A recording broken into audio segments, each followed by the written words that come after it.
Everything to do with sort of the periodic table and the chemical elements and reactions and things and colour and density that we've covered so far is all to do with the electrons that orbit around the atomic nucleus.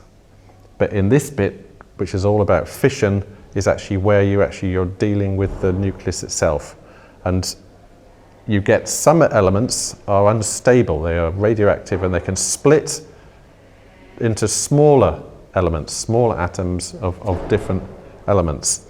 And a lot of people are quite worried about radioactivity, but in fact radioactivity is everywhere, and it has lots and lots of beneficial uses. It's not just all atomic bombs and Chernobyl and such like. Yeah, so a lot of radioactive elements do actually have beneficial uses, and the one that is in probably everybody's home is an element called americium. It's element number 95, and where do you find that? It's actually found in smoke detectors. There's a tiny, tiny amount of it in smoke detectors, so it's the critical ingredient there. So we mustn't think that radioactive elements are bad, not at all. They have all sorts of uses in medicine and technology and so on and so forth. So radioactivity is not to be feared. So if atoms can split naturally, it's also possible to fuse atoms together to make bigger elements. And that really is what happened in the Big Bang and in the stars, is where you fuse hydrogen or helium atoms together to make bigger and bigger elements.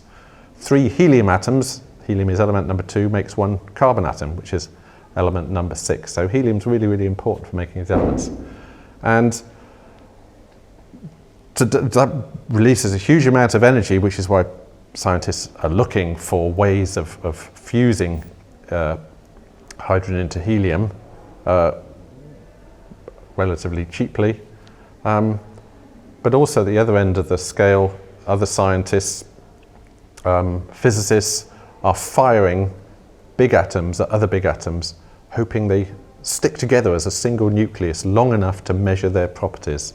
And this is where a lot of the elements up to 118, from about 102 up to 118, have been made in laboratories by fusion, by nuclear fusion.